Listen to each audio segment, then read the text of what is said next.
Samoa's natural waters are special. Something goes in there, comes out different. Natural Samoa water, the taste of nature in a bottle. E tā wale mai o le leo seo le a avea mau sui fifilia mo lau saufanga i nupi wha. O le tūlanga i whaingo fia i nupi wha na whasafua lau saufanga ma whamanianga mai nupi wha. Mo e pele ma mamai i ate oi. Asa suwane se ofisa nupi wha la tāne. Te wala au mai le ono wha lalu o. Tatalaina Samoa, I'm Jack Taiala. For any competition, I'm all about speed, skills, culture, and of course, my technique. Wow, Leo.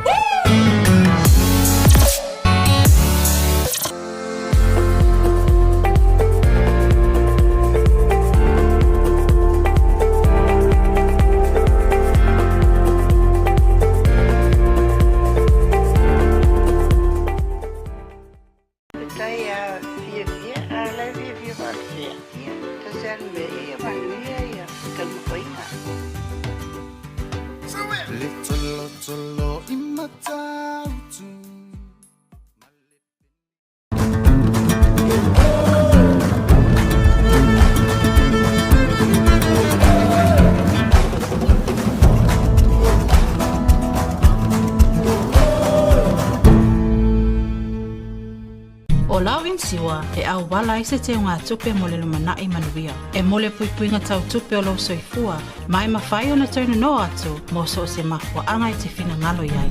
Samoa Life, le insiua mo tangata nuu o Samoa.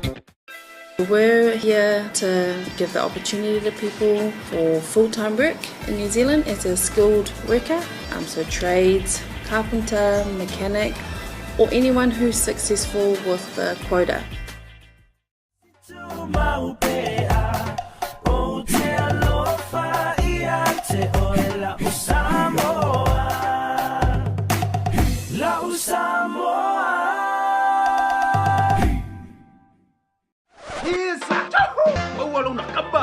Vili magay lewa bawa. Kopi manguele kapungia. Kopero pen bawa ngai. A feel my nei loy le Federal Pacific Finance mo so mana onga tau tupe ba serving sa.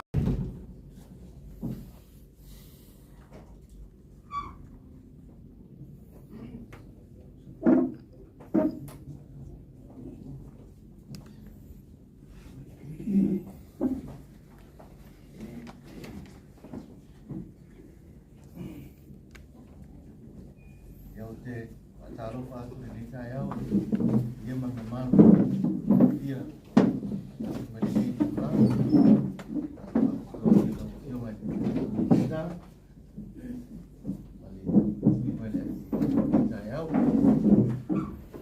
I'd like to welcome you all this morning and now, Honorable Minister, to our opening this morning of the road. And we'd like to start us off with a final this morning. Alata to the boy le tour in Taiala.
Tatalaina i tātou, leise mea tātou te mātiti wāi, leise mea tātou te popole. Ea whai eile atua mai tātou, watu tātou whaamue ngai weisere nei whaamue. I umo le atua e mani ai ni uma, ma le a tātou te talo. I atua anga le ia ro mātou ka mai whaamawhau. E pa ia, e sisi di ese lava lau o fio. O lau o fio mai le amatanga, e o lava i le ngata. O e whaia mea siri le nei tai aulo mātou. Mātou te vi ia ai mo whaafetaia la o fio, o wawe e le tu la fua i le olo i mātou mani. O a whaafita uli mo whaingata na whea ngai mai mātou.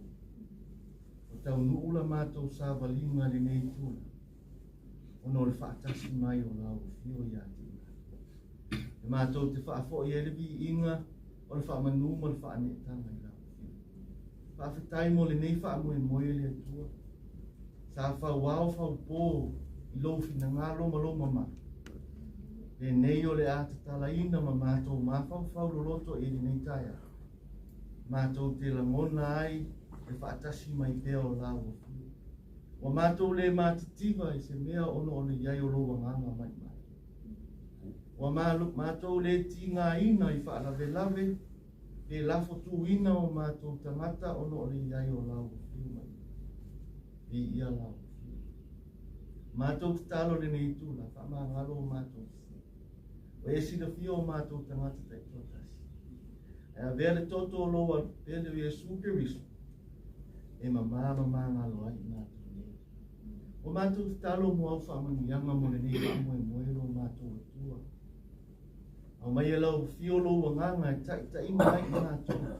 Leo atu ma leo mai. Whaama ina o le nei Taiala, le li. Whaamanuia i ai lau fio ina ia manuia le ngata o mātou au whaiwhaiwa, au tangata si o mātou atu. Ai mese me maa roho sa mo. O mai mātou te tātou. Whaamanuia lau o fio i le FAO, whaamanuia lau o fio i le Minister, ma le tai o matanga luenga i o la tuti. Maua peani au wana se tele. Na ia mawhai e o na mātou fesoa soani lo mātou atu. We ask, Father, that you bless the organizations who have helped us. Bless our people, bless our country. Bless the leaders of our government, our minister and our ministry, and everyone who has contributed. Heavenly Father, you have guided our lives to this morning, and we are thankful. Bless us all in the name of Jesus Christ, we pray. Amen.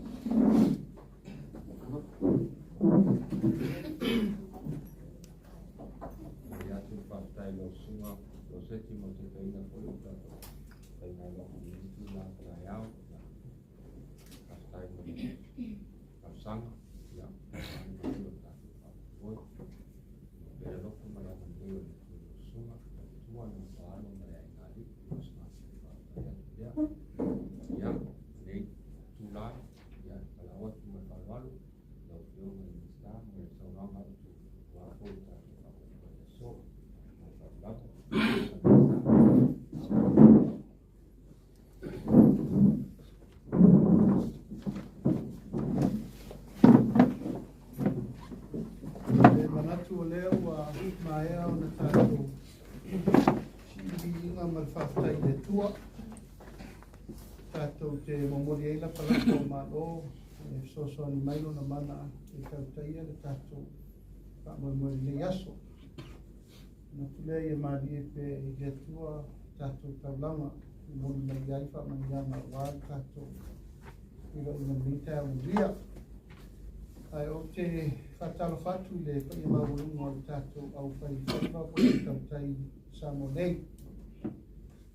Le pa i maurunga Samo ni poto le pa i mamamama sani o watu mo mapule. Pa i foi ainga na tapa au. E no foi tu ainga wā tutu mai e tamari i whai launga o whai tu matausi.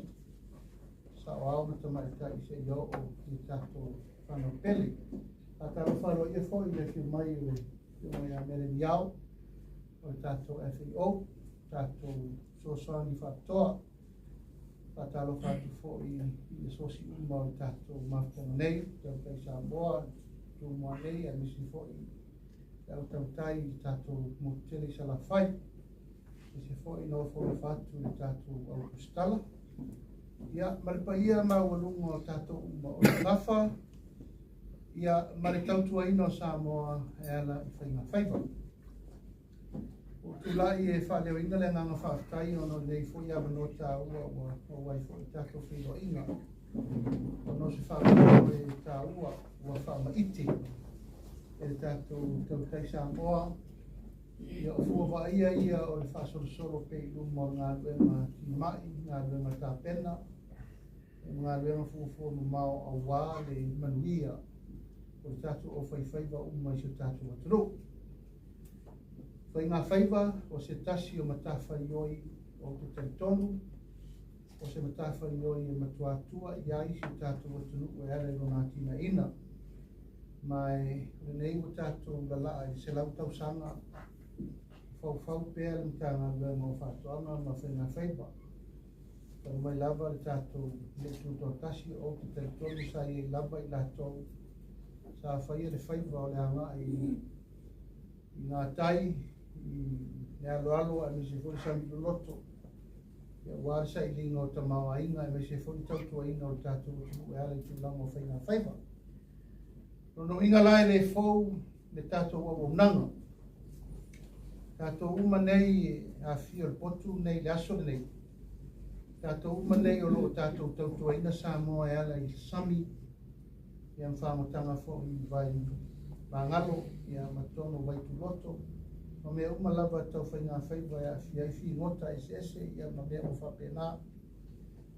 O le tūlai tai au nei o le tūlai ale, tau mwhai e whaal malamalama, e whapupula tūlanga o le tū o le tato malo.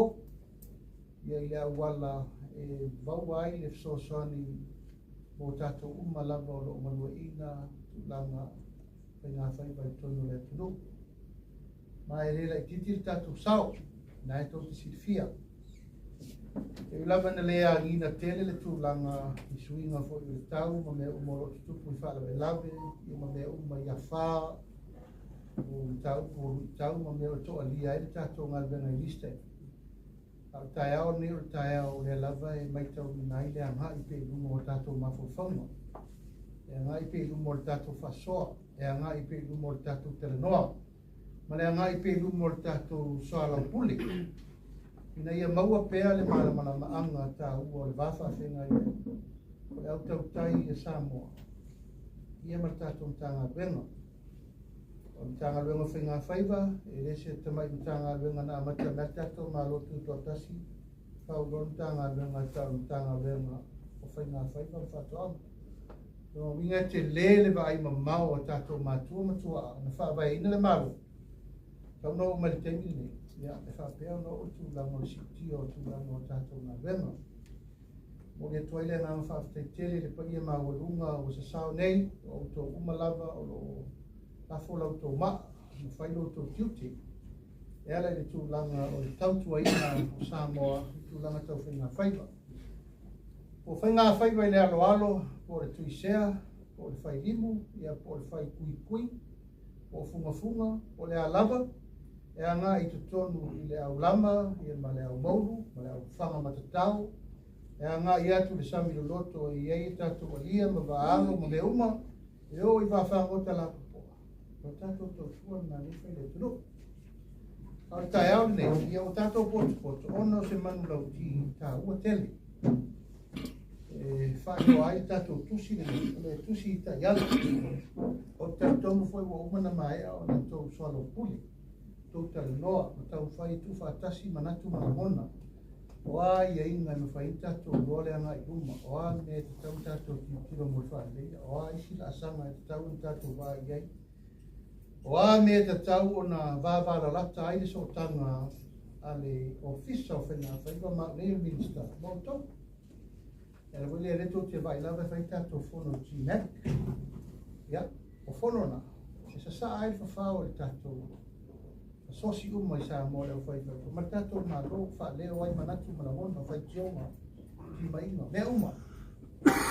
E le mawhai e le tato mtanga ruenga. Mane maru.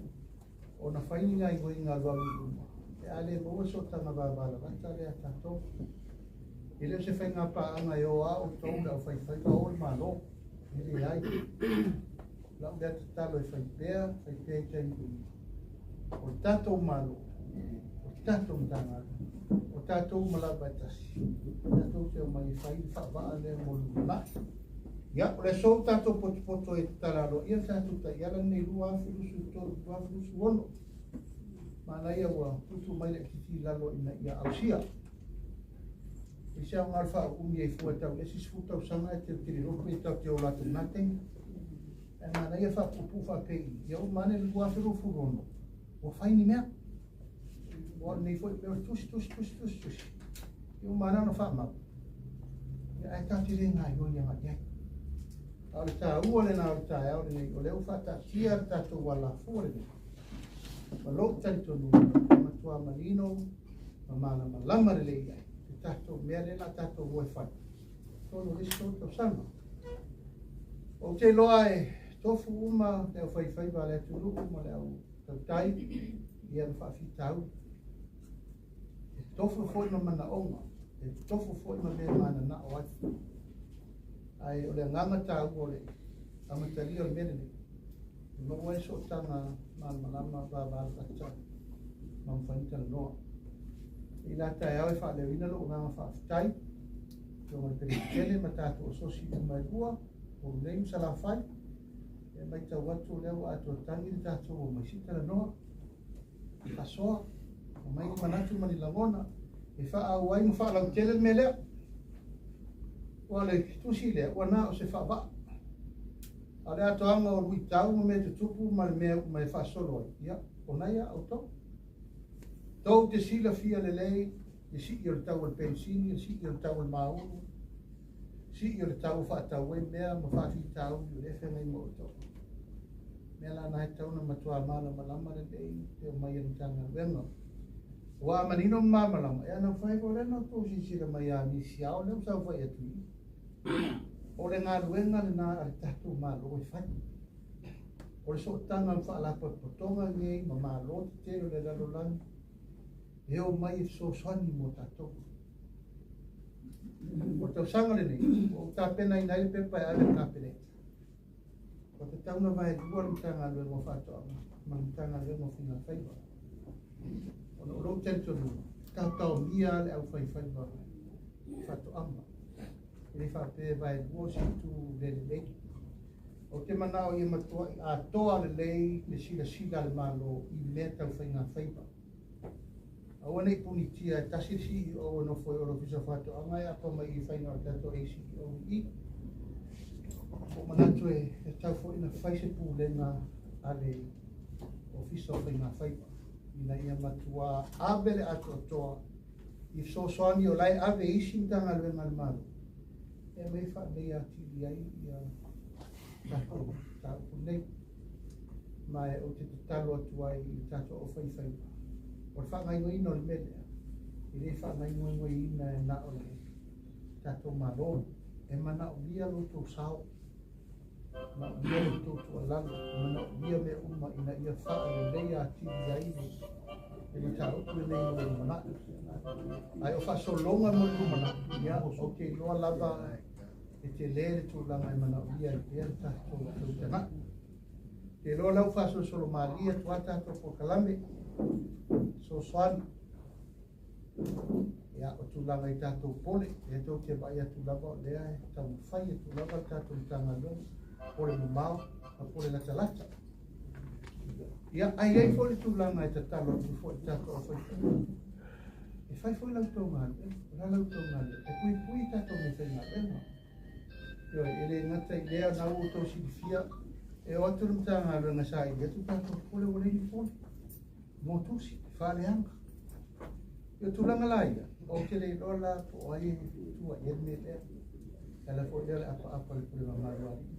Ai mese lava tato e o i tele masa. O ne me fenga lu, ele ago lu lava se toma, manga sawa te sam. Na o to e ba, o to e to mai, o to yai le mai. Tu te ma i anei me, ele ni me ta mo fi. Ele leva nei na tau fa ia tu i se tato pole den fa nei. O fa to nui nai seu seu, sau o so lu mo ba. Ma ago ti fa pi mo po. Fai mai sana mo ni ba te le ia wa. E lese ngā rana whai mo fie. E iei le awhia ngol malanga i mo leo ti a sese mere loto san. A o mene, e leni me tau mo fie fo. E la nao loto a ngā te awi whono i e whai fie nau ngai mo mei tupe. E wha tupe e tato pole ma me uma i e whai. Ai a wha pela e whai atu lava mea lea wha pi atu lava, ai tare pela lava ma mo tusi ele lava. Oi la atua iai le ati nga e ngā tato wha mo. Ua ia tato. Ai au ti mai nā ma talo nā ia lofa mia, pa mo mana. O lo tā oto nisi o mea lofa. Iai mo meo grab bags. Te teimi ia nā wha lauilo le se atoa mo mai, ui mai i le malo o whatasi. O ato nei e tuku lungo alia iai uma kompasa o mo i me whenga rena sosoni mo alia o whaola ma mea mwape nā. E whai wha marisi atu tūla ma ua lesi, ma mea o whape nā e sosoni mo o tau. Lo i whai mea lofa le wha solo mai sfulmon tupu freezers, e sosoni mo leo whai whaipa. Ia, se teni i tau nuu ma mai. E an wha lau roa fwoi le mtu atu o tau wa ao, whatula ngai le wha mo moi. Lo wha solo tu lava tato po kalame mo ramps. O a tato wava, o le whatara noa nei tūlanga watu al masini i te whalau te lei tato wava iei o ngā sani o pōnitia. Ia matulanga uma whapena, tele manoa noa i pokalame. A lo whanga solo pea una o ai e inga. I reina o tato we ona tupe ia, o tupea ngā lo o whatasi me whafo. Sa o i whiti le rua masina taruai, o whinaunga o tato tupe mo mani mano Amerika. E ono sfuru miliona Amerika, fina waia tu sfuru montu suban, no Pasifika ya fiela tato. Na tato wo umai finau le ono sfuru miliona. Sa 2 sfuru miliona le Amerika le sosoani Amerika. A sa mona tu mati le finau ma ina ia telese stupe, na mai lolo le ono sfuru miliona. Ai umana mamuru mai le ono sfuru miliona, ai toi finau isi atu motu ia te telea la to on sone fiamot. E mana o nia siri atu la to tupe na isi atu mo lolo. E lai fai e nei finau ma. Oa o tato maro sa moa, fiti mani we. Ya, mawadu atu. Tato na to whare tu whatasi. Aole sia uari i laiti, mo yo toke lau, yo palau, whatununa. E mana ia ova mamau atu la to tupe i tato. Ele ore foi te fiola tato. Ma to whele i tau sangala mana vai e tato rusfu miliona tato whalfani. O le whaavai o nā tauro vai e tato tupe lea. I oio lea. Ta labo tau whai e whio lolo si tato tupe mo mai e. E so ane lai tato mei o pole whaavota. Ia, ma mei e mai whaanelei e tato. Nā. Au ia tūlanga uma. Ia, ua manatu e whaata ua le Taiala. O tato Taiala. Ma e leo se tusi Taiala muni fole nei. ke le lope sa ye ni stu Taiala mo bua. Au la mau. O le la asanga le nei mo le mana. It's a good starting point. E tau te o ai mai matu wha mau tātou umataimi o le tulau lava o le tautala motu. Tātou tiro po lai mele la wha mau le so mal me fua mai tai au. Nai fua na i tātou mausi ama na osi. Ia, o lo tau whai pēr tātou tanga wenga i le ngā tia o mana tusi lea tai wha whaua tātou maketi oi a lea. Mana tūntanga e ta tau na wha le lei tātou maketi oi. Wha le lei uma me wha tau wai au tō whina mota, ma me uma lava. Ina ia hanga i uma tau manga, toi wha le lei uma tātou sini aisa. Ia, ma me wha solonga mo le lumana. Se taimi, e an sa noa leo tātou pule ia roseti. Mai le tau pule lau ta pena le pena tātou ka peleta. Sua tupe msalo po se me po le ono 5 miliona. Pati nongo fa le lei o tātou maketi wei. E tō te sila o le maketi siri lea i vai e so unu. O Taiala sa. E mai e tangata me whaatau tātou i Taiala. Ia whaatau i mea mata ma le tēne o lea noa moi. O si mea uma, mai le te taulan tātou whaatamala. Te usa uni le ma roi whau si maketi tele le sa tātou i fo i tātou i maketi sa wala. E re le mana ia mai o. Ia le tu whaatafutawhatu ala la oala tātou. O lona wina, e te tauna whai whai leile. Tātou maketi ia, mai o ngā solo iai le tāpenanga a le tātou tanga luenga. E fo i sau whai mai i le spuro le FAO ia nisiau. Ia reila manisi tātou te tua e. Tātou tau sanga i me o loo whai ma whaasolo e le tūlanga mula rau tūlanga tātou tanga luenga. O le tātou sao o tau mawha. E pei o ia, e tau te tua ia i mere lei. Ma o tātou vai lea whianga teimi lei o no i tūlanga o sui tau, e mai tele o whaki tau, si i pensi i whape nā. E mo tātou por kalama le saffron le mo watu, mo nei so son. Ya le foi tau whatūlanga atu nā por kalama. Langa o ai eina mai malo o whatasi. Ya le tau whasa asa o atu, i whetau i wha, i fōma mana o ngā tātou o whaiwhaiwa. E a whai wa e manuia nā por kalama, i ia le tua mai tarisa whaia. Ma ono saki. Paso soba tuaisi tātou por kalama i mana. Tau lava le tima inga, ia ma le whautuanga ni tanga luenga tautua nā e soifua. E loa o tele le, ia ma le malu tātou atu o whano sami. Ma e watu pertu a lalo, me lava le mei o tātou o le tapasa, ma tātou o le fuafua ina, tātou o le tapena, o ina le tupu i whagala. Watu pertu a lalo, tapena a toa. La pena ma te tonunga e lei ma mani ai whai fo mai fo. I matulanga o moisi me wape. Nā, ta pena foi whangu e moe tato wa a lapo po o iei tai. Iei lawa turi matai nei nei aua nei a fia tato o lia i tau mango o waa nei. A waa nei. O leo whangu mōtai whafuatu o tato o ngasa. Mala o mai e reo tato. E mo wai tupe maua tato atu e ana tato export. Ya, ai pui pea tātou o ngā sami tūlanga o maungai tau mawha mo le tū. Ia mamale whawhanga ina o tūlanga o le whonga tau mawha sa mo lawa ia tū tātou lalamapa o ai. E watu ai le whaftai ma whamalo tātou Asosi, Tautai o Samoa. Ai mai se fo le tātou FAO, Misiao. Malana lango lango sua, ia ua tātou uni ai ne te tala roia, ia re nei whawai au tū. Mrs. Yao, Coordinator of our Pacific FAO in Samoa, welcome and good morning. Members of the Tautai Samoa Association, good morning distinguished guests, ladies and gentlemen, and all the association officials in Samoa. Thank you for gathering here today to witness the launching of the Samoa Tautai Association Roadmap 23-26 through the support of the Food and Agriculture Organization. Samoa is well known in the region of being the longest driving domestic fishing fleet, our Alia or catamaran. In fact, in the late 1990s, Samoa export was solely sourced by the Alia fleets. Our local fishers play a vital role in not only supporting the country economy through export, but also provide safety and health seafood for consumption. With our Alia fleets in Upolu and Savai now under the umbrella of the Samoa Tautai Association, taking the ownership of this roadmap to guide the activities towards the management and the sustainable of fishing in our waters.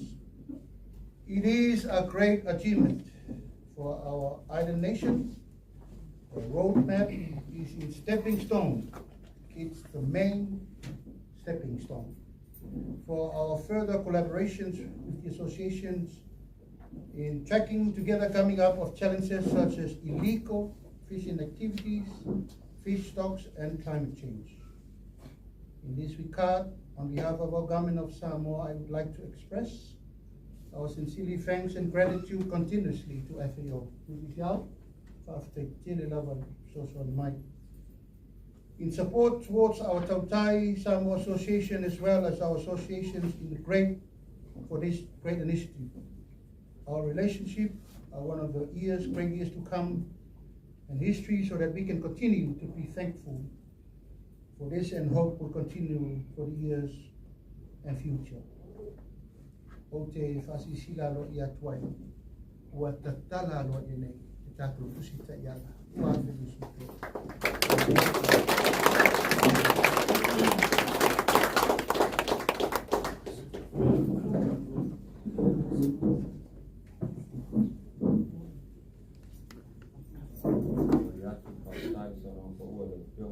Start. Yeah.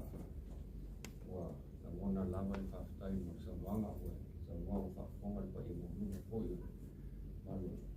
That's the name to one. Yeah, the one of 45 time, but no one was doing so. What in morning of polio? Yeah. Yeah, love it till you man. I don't know what I'm a type. Love it. Young, like that. I take this golden opportunity to welcome Madam Yao.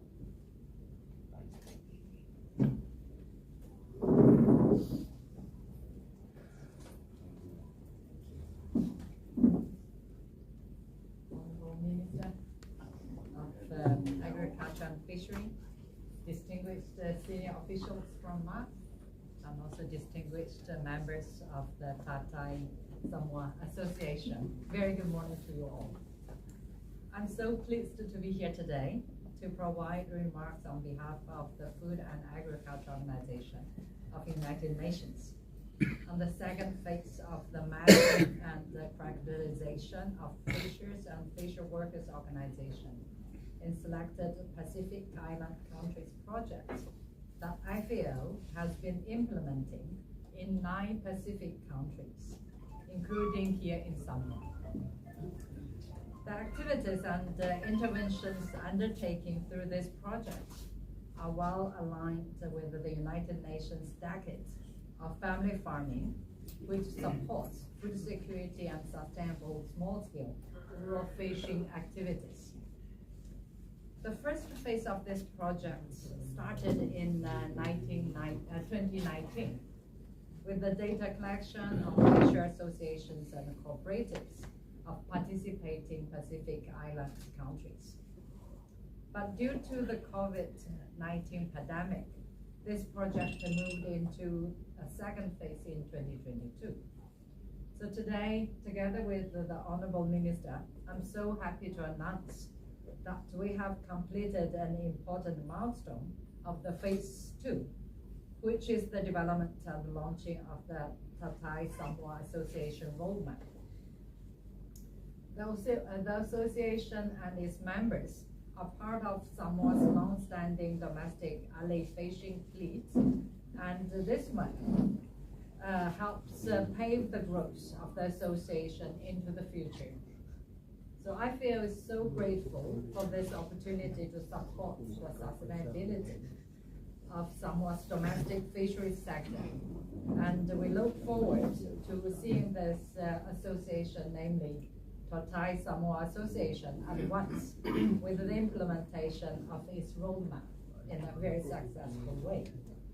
So lastly, FAO is very thankful to the government of Samoa through the Minister of the Agriculture and Fisheries and also his team for their continued support and the collaboration, as well as the support and the collaboration to the Tautai Association of Samoa for their hard work and also dedication. I thank you so much for having me today, and thank you for your kind attention. Tautai Talilana. Thank you.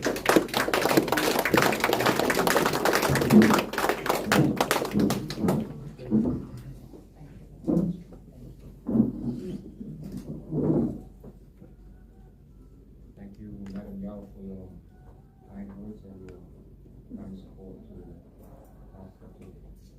Yeah, the young day, I was going to watch whether I'm going to soon for your time as a time. You'll be feeling for it.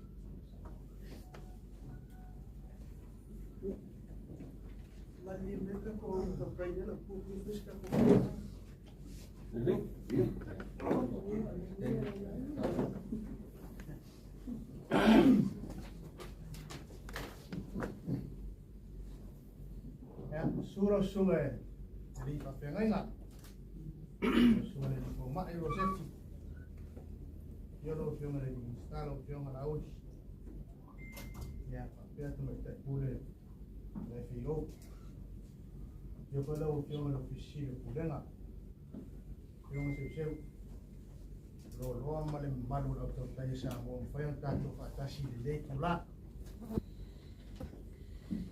Kalau bisa full ni tayo, katu pela ni tayo.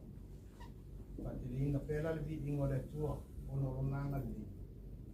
Ye fayon tato mo nei ma tang fia. Ya bu tula ye, kalau fa lor te. Ye first fam talanga winga tato AsoTofi. Ye ona ye fam mo nei tayo.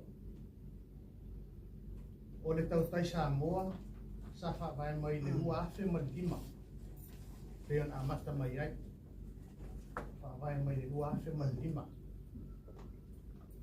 fa vai mai Tautai Samoa le afe malima mafu mai ni mana onga sa yeo AsoTofi i faio na fa mai ai ne na vai tau tele mana onga AsoTofi sa yei ai peita iani vai ya tanga mal maro Pero sa nola fiona le minsta. No le ale to yo te le esa famtala. A esa awi idi minsta. Na foi on fa vai le Tautai Samoa. Ina ye mafai on na maua se mafutanga va va lata. Ale AsoTofi. Mal malo. Ia mafa fai ngo fie on na maua so swani. Tulanga uma lava. Pela on ye le neta yao. Sa wa ila i ole ole Asosi le vai tau. Ele fa pesa fa pito tasi manu ya tasi le vai tau. E tão fainga mai ole Asosi.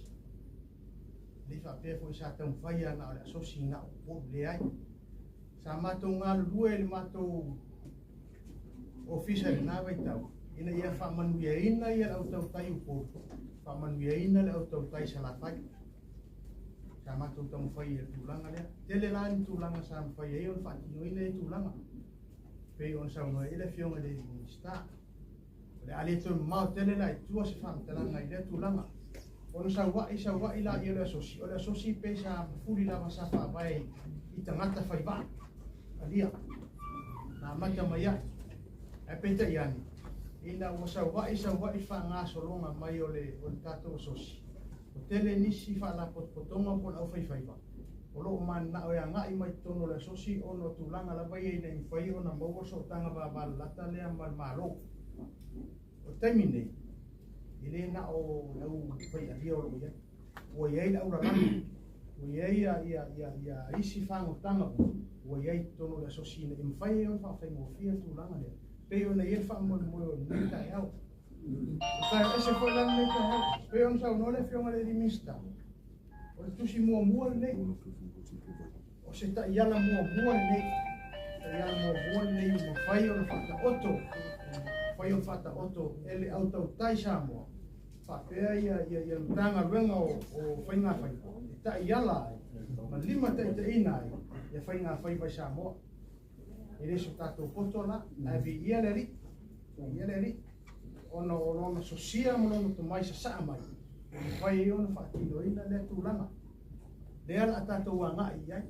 Whaatino uma tātou fufuanga. Pea on sa uole a whionga le minister. Ma nei pupu. Lei se uninga e umia. Umia. Ai le mwhaatino. Ia e o leo ngā o tāua.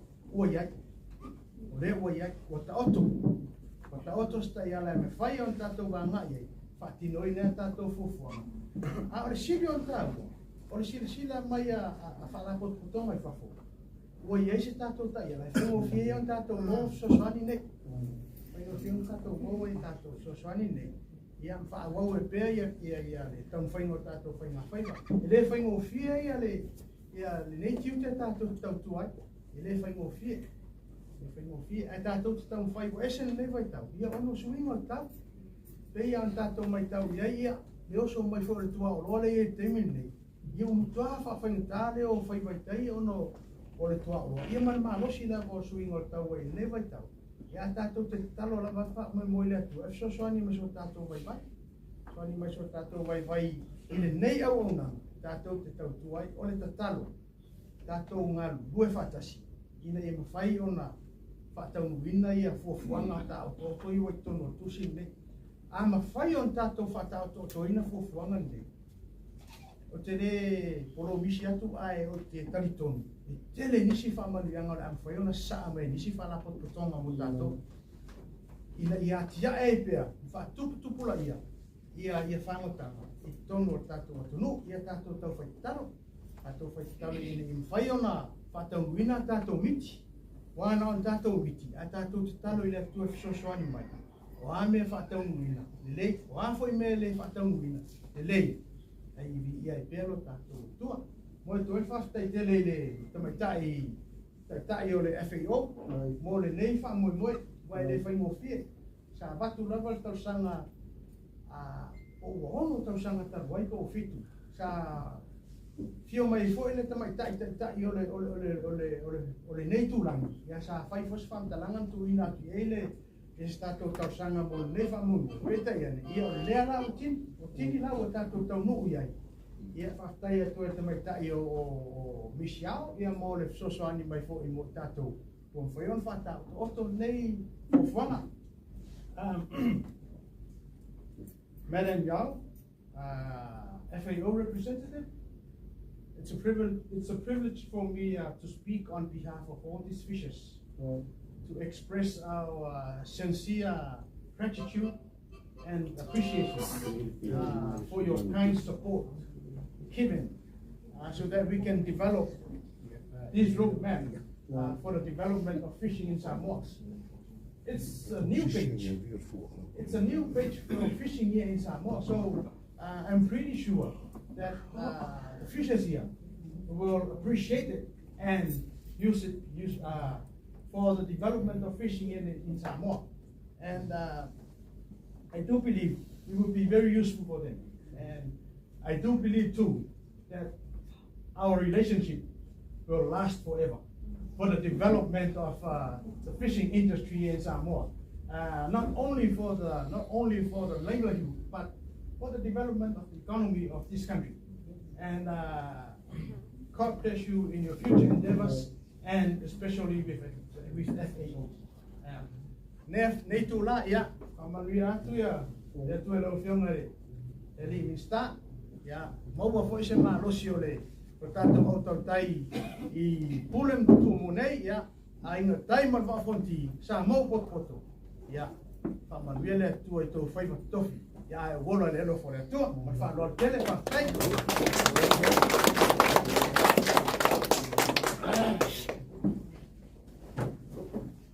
Moli atu whaftai sa rang kou e lau sunga le a kaua, pai alawa ia ko whama ko rua upu ia te oe tanu ngonga. I o whai lava rau konga ma konga tau moli koe le au Tautai ma le whai waiva. O arta ko mo nei aso ia o le atu foi e whaftai whamaite leo tu lai mai i tātou Taiala i o wāri manui o tātou tangata i o wā poli manui o Samoa sa mātou whaftai lea ia nei temi wala o atu mai whalwalo lau tio manui tā o ti ino i tātou Taiala ia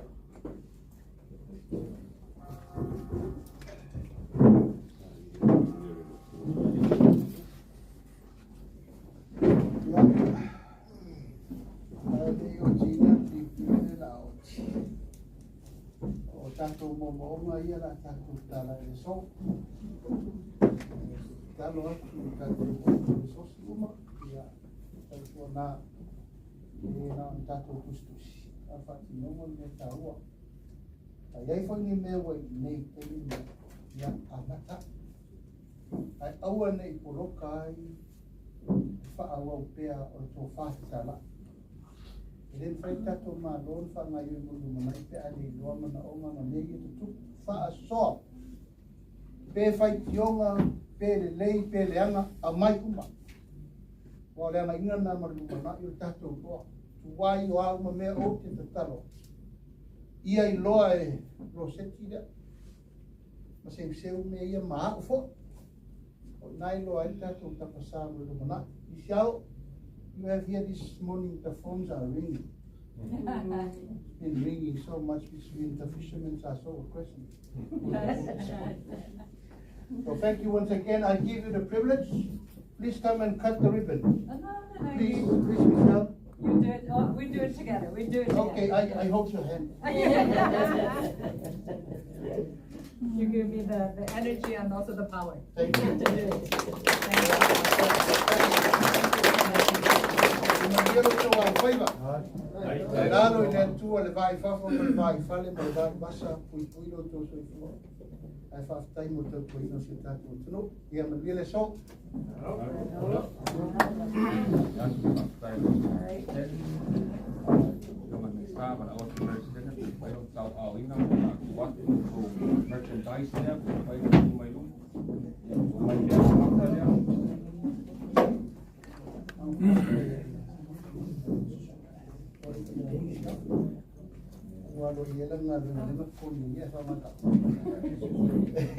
Okay, thank you so and much. Your hat.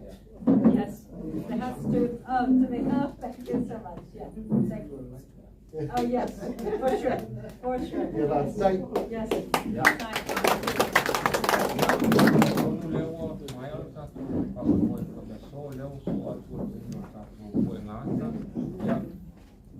Unol vai foi o mo foi tu dang o leta tu la so atu mo le palwalo foi foi tanga suala la ka penga mai ai wala au mo palwalo ya luset e vai na su me mo mo tal pai tu so atu mo